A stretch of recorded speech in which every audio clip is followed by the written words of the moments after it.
fait partie d'un groupe de jazz qui se produit dans les rues en été. Il faut du courage pour faire ça.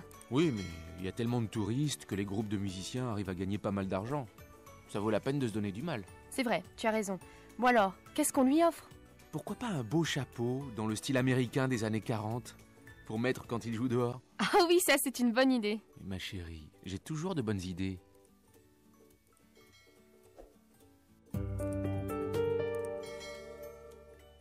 J'ai faim. Maman, j'ai faim, j'ai faim. Oui, mon chéri, attends un instant, le déjeuner est presque prêt. Qu'est-ce qu'on mange? Une petite salade de tomates avec du basilic et de l'huile d'olive. Ensuite, un gratin de chou-fleur avec des petits lardons. Voilà. Il n'y a pas de dessert? Mais si, regarde dans le four, j'ai fait une tarte aux pommes. Avec un peu de crème anglaise dessus ou une boule de glace à la vanille? Qu'est-ce que tu es gourmand. J'ai faim. Maman, j'ai faim, j'ai faim. Oui, mon chéri, attends un instant, le déjeuner est presque prêt. Qu'est-ce qu'on mange? Une petite salade de tomates avec du basilic et de l'huile d'olive. Ensuite, un gratin de chou-fleur avec des petits lardons. Voilà. Il n'y a pas de dessert? Mais si, regarde dans le four, j'ai fait une tarte aux pommes. Avec un peu de crème anglaise dessus ou une boule de glace à la vanille? Qu'est-ce que tu es gourmand. Moi aussi d'ailleurs, c'est de famille. C'est un vrai goujat cet homme. Ah bon? Tu ne peux pas imaginer. Quand il arrive en réunion, il s'assied sur la table, généralement sur mes dossiers. Il n'éteint jamais son portable qui sonne toutes les 2 minutes. Il interrompt tout le temps la personne qui parle. Il conclut toutes les réunions par le même commentaire aimable. Encore une réunion pour rien. Et son chef ne dit rien? Il ne réagit pas? Bernard? Il se tait, c'est tout. Il attend que ça passe. Ah bon? Bah oui, il n'intervient pas beaucoup dans les réunions. Il laisse faire. Je pense qu'il se sert de Léon pour faire le travail. Le sale boulot, comme on dit. C'est vrai, il y a beaucoup de rumeurs au sujet de Léon. Tout le monde le fuit comme la peste. Paul, par exemple, ne peut pas le sentir. Je sais, mais ce n'est pas une preuve. Paul se plaint tout le temps. Eh bien, nous sommes gâtés avec nos collègues. Oui, et je m'aperçois que nous sommes dans une équipe qui ne fonctionne pas bien. Heureusement que nous sommes là, hein, toi et moi. Oui, mais je crois qu'ils sont en train de recruter une nouvelle personne. Je sens que ça va arranger les choses, j'en ai l'intuition. Quelle heure il est? 12h30? Je meurs de faim, tu viens déjeuner? Pas tout de suite, je suis en train d'imprimer un rapport. Vas-y, je te rejoins à la cantine. Chapitre 2. Un cadeau. En faisant comment? Qu'est-ce qui t'est arrivé? Tu t'es cassé la jambe? Comment est-ce que t'as fait ça? Comme tout le monde, en faisant du ski. Tu vois, moi, je me suis blessé en faisant du jardinage, le week-end dernier. C'est toujours la même chose, en voulant aller trop vite, on devient maladroit et paf! Pour moi, c'est le contraire. En cherchant à éviter un skieur qui était tombé au milieu de la piste, j'ai heurté un rocher, et en tombant, je me suis cassé la jambe.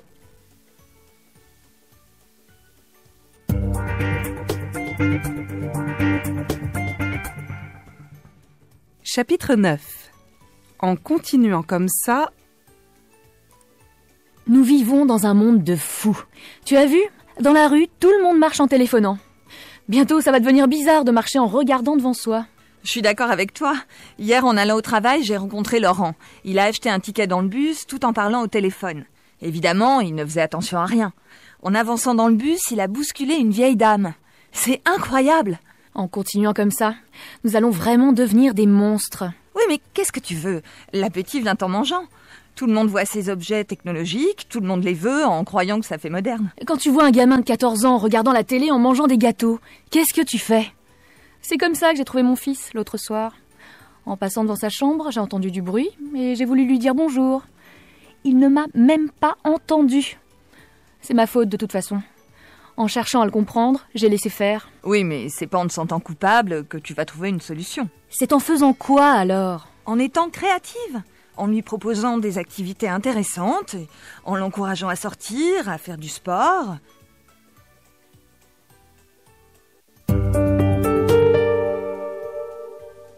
Un buffet dans le jardin.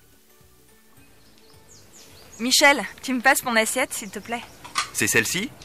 Non, celle-ci, c'est celle de Gilles. La mienne, c'est celle qui est à côté du plat, là-bas. Moi, je ne sais plus où j'ai mis la mienne. J'ai pris celle de Claire par erreur. Et ce verre à moitié vide, il est à qui? C'est celui de Paulette? Non, le sien est là, à côté de ceux de Pierre et Sarah. Oh, quelle pagaille, mes amis! Il y a une voiture qui gêne devant la grille, c'est celle de Pierre et Sarah, non? Mais non, la leur est rouge. Je crois que c'est la nôtre. Je vais aller la changer de place. En attendant, je vais prendre un peu de vin de celui-ci. À la vôtre. Ma chérie, j'ai toujours de bonnes idées.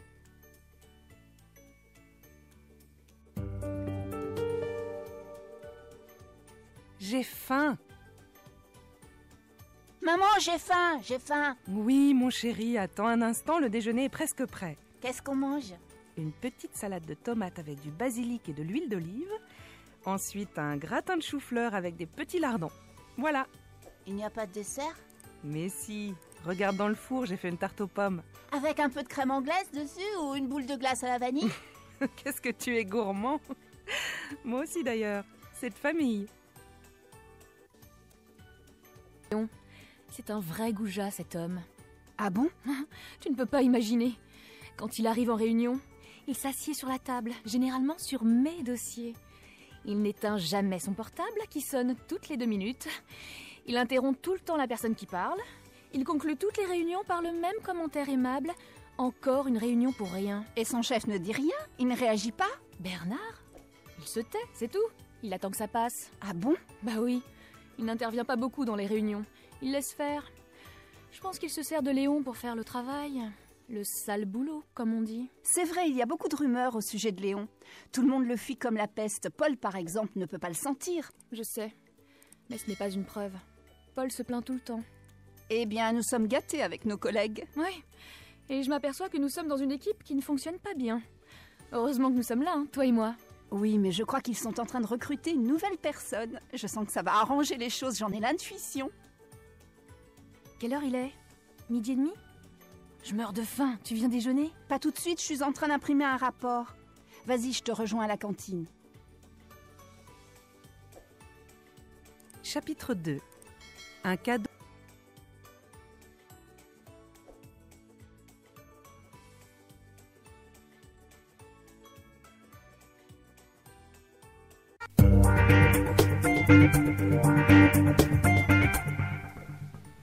Chapitre 10. Un voyage mémorable. Tu te rappelles le jour où nous sommes partis et où il neigeait? Oh oui, c'est un voyage dont je me souviendrai toute ma vie. Quelle aventure! La route par laquelle on était passé était bloquée par la neige. On a dû attendre que le chasse-neige arrive, ce qui a pris plus d'une demi-journée. Finalement, on était arrivé à Saint-Martin, un village minuscule dans lequel il n'y avait pas d'hôtel, mais juste un petit bistrot. Oh, un tout petit bistrot dont le patron était très gentil. Oui, il a téléphoné à un couple qu'il connaissait dont la maison était à la sortie du village. Ils ont spontanément proposé de nous héberger. C'est extraordinaire, cette solidarité en montagne à laquelle nous ne sommes plus habitués en ville. Et la façon chaleureuse dont ces gens nous ont reçus. Oh, mais au fait, pourquoi est-ce que nous reparlons de toute cette histoire? Eh bien, la raison pour laquelle je t'en reparle, c'est que par hasard, j'ai entendu parler de ce couple adorable. Ah bon? Eh oui, tu te souviens qu'ils avaient un fils dont l'entreprise fabriquait des meubles de bureau? Figure-toi que c'est l'entreprise avec laquelle mon patron a signé un contrat. Ça alors, le monde est petit.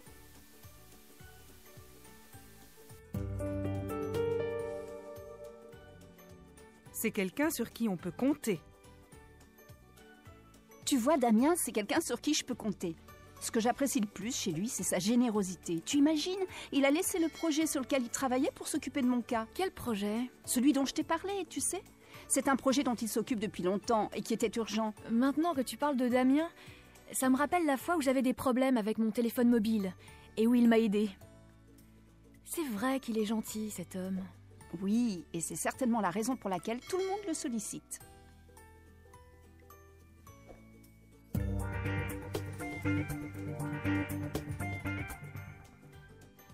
Chapitre 11. Ça va être super! Alors finalement, vous partez aux États-Unis ou non? Oui, ça y est, c'est décidé. Nous partons le 1er mai. Très bien, vous avez quelques mois pour vous préparer. Où est-ce que vous allez? On va d'abord à New York. Où est-ce que vous allez loger? Chez des amis, en fait. Nous resterons une petite semaine. J'espère que nous aurons le temps de tout voir. Il y a tellement de choses. Et après, qu'est-ce que vous allez faire? D'abord, si nous pouvons, nous louerons une voiture pour aller à Cap Cod. Je crois que Gabriel sera là, donc nous pourrons le voir. Ensuite, nous avons l'intention d'aller dans le Colorado. En voiture? Non, bien sûr, on prendra l'avion. Là, je ne sais pas encore où nous logerons. Nous devions aller chez des amis, Barbara et Steve, mais ils sont sur le point de déménager, alors nous essaierons de trouver des petits hôtels. Quand nous serons sur place, ce sera plus facile. Au fait, tu parles anglais? Un peu. Je vais m'y remettre, sinon ça va être catastrophique. Avec mon accent, je vais immédiatement être repéré. Tout le monde va se moquer de moi. Émilie parle un peu mieux que moi, mais si on ne fait pas de progrès, on aura du mal à communiquer. Je demanderai peut-être à Kim de nous donner des cours. Je l'appellerai un de ces jours. Et quand est-ce que vous revenez? Nous revenons le 21 mai. Dis donc, 3 semaines de voyage, ça va être super. Et toi, qu'est-ce que tu vas faire? Nous parlons seulement de moi en ce moment. Eh ben, je m'apprête à partir en Normandie. Tu vois, ce sera beaucoup plus modeste.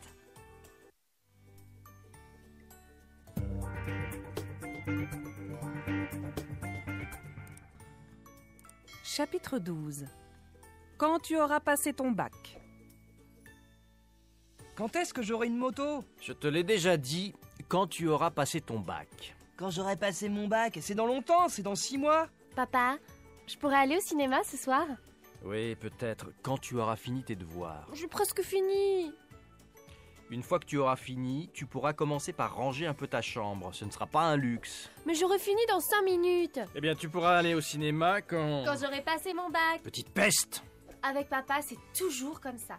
Quand tu auras fini tes devoirs, et quand tu auras rangé ta chambre, et quand tu auras passé ton bac. Et quand on aura tout fait, je suis sûr qu'il trouvera encore autre chose. C'est l'horreur. On peut jamais rien faire dans cette maison. Tiens, je me demande quand votre mère rentrera du travail. Quand elle aura passé son bac. Insolent! Allô? Allô chérie? Ah, c'est toi? Quand est-ce que tu rentres? J'attends encore un fax. Dès que je l'aurai reçu, je m'en irai. À tout à l'heure. Bisous.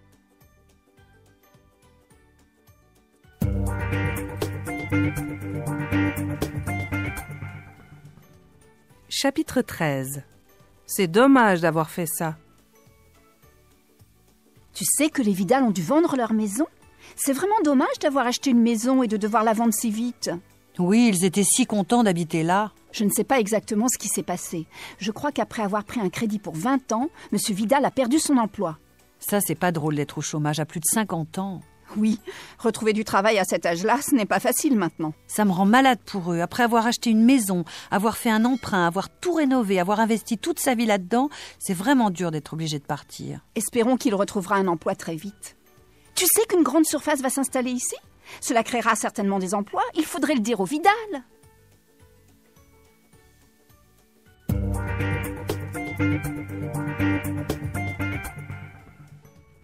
Chapitre 3. Un peu de stress au bureau. Henriette, vous n'avez pas répondu au message de Nicolas? Mais si, je viens d'y répondre. Je viens de lui envoyer les chiffres.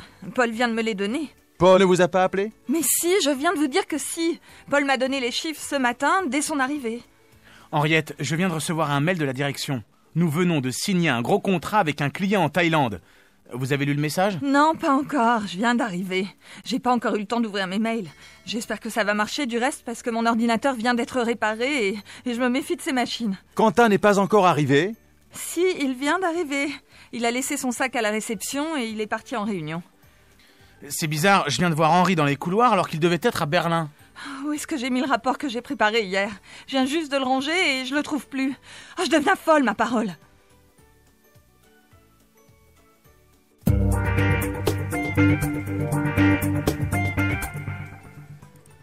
Chapitre 6.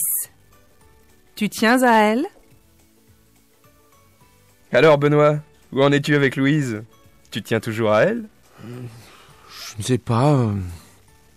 Oui, je tiens à elle, il me semble. En tout cas, je pense souvent à elle. Et elle s'intéresse à toi? Aucune idée. Elle est aussi réservée que moi, alors. Et tu lui as dit que tu t'intéressais à elle? Tu plaisantes? Bien sûr que non. Pourquoi bien sûr que non? Tu as peur d'elle? Non, je n'ai pas peur d'elle. J'ai simplement peur qu'elle se moque de moi. Tu es vraiment idiot, tu es amoureux d'elle, c'est tout. C'est toi qui le dis. Mais non, tu es fou d'elle, moi je le vois bien. Mais t'es encore plus timide qu'elle. Oh, vous deux, vous êtes extraordinaires.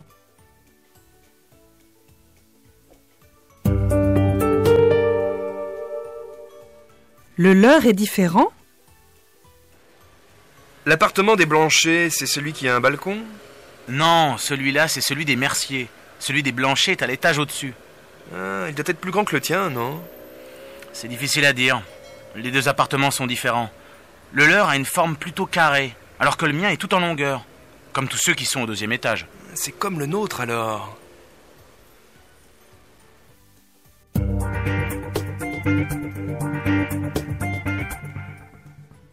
Chapitre 8. Le tien est ravissant.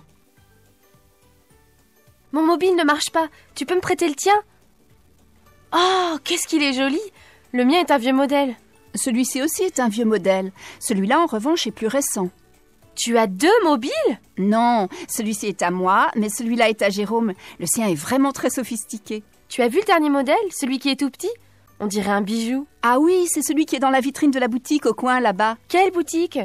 Ah oui, celle où on vend des objets de luxe.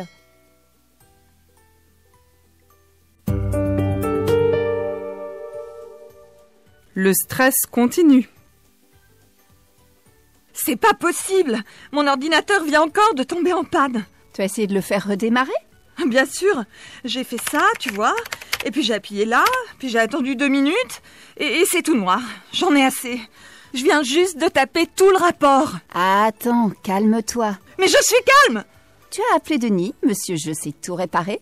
Ah oui, bonne idée, t'as raison. Allô, Denis? C'est Henriette. Mon ordinateur vient encore de s'arrêter. Attends, je viens de m'apercevoir qu'un câble est débranché. Oh, pardon, que je suis bête. Je t'ai dérangé pour rien. Excuse-moi. Ce n'est pas grave. T'es un peu stressé, non? Moi? Pas du tout.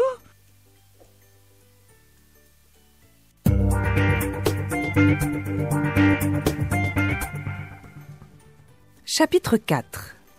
Une curieuse aventure. Tiens Magali, bonjour, j'allais t'appeler. Ça va? Tu as passé de bonnes vacances? Oui, bien. Sauf le voyage à l'aller qui était un peu difficile. Pourquoi? Qu'est-ce qui s'est passé? Je te raconte. Nous sommes partis mardi 9 le matin. Tout allait bien. Julot était de bonne humeur. Comme ce n'était pas un jour de grand départ, ça roulait bien. Tout s'est bien passé jusqu'à Millau, ou plutôt jusqu'à l'arrivée au pont de Millau. Ah, le fameux pont de Millau. Je l'ai vu l'année dernière, un peu haut pour quelqu'un qui a le vertige, mais enfin... De toute façon, nous avons attendu des heures avant de traverser le pont. Ah bon? Quand on est arrivé près du péage, l'autoroute était bloquée. En quelques minutes, il y a eu des kilomètres et des kilomètres de voitures arrêtées derrière nous. Mais c'était complètement fou.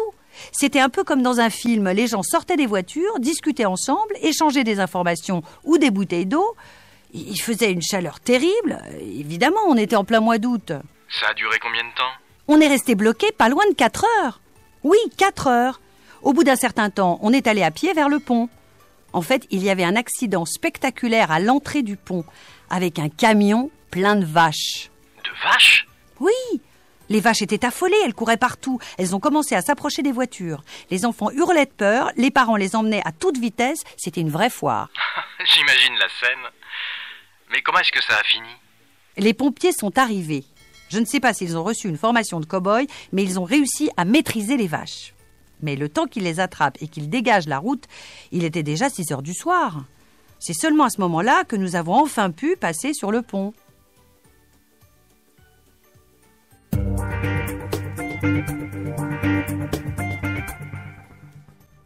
Chapitre 5. Une soirée d'anniversaire. Alors, comment s'est passée ta soirée? Pas mal, bien même, mais avec des hauts et des bas. Fabien t'avait pas invité? Si, bien sûr. Mais il avait oublié l'heure du rendez-vous. Oh. J'ai dû lui téléphoner, mais il avait éteint son mobile. Finalement, il est arrivé presque 1 heure en retard. Il t'a emmené au restaurant? Oui.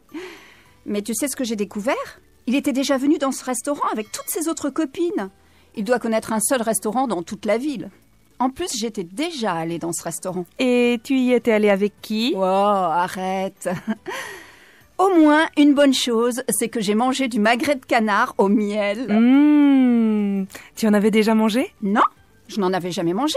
Ce n'est pas mauvais. Pas mauvais, c'est délicieux, tu veux dire? Allez, raconte-moi les détails. Comment tu t'étais habillée pour la soirée?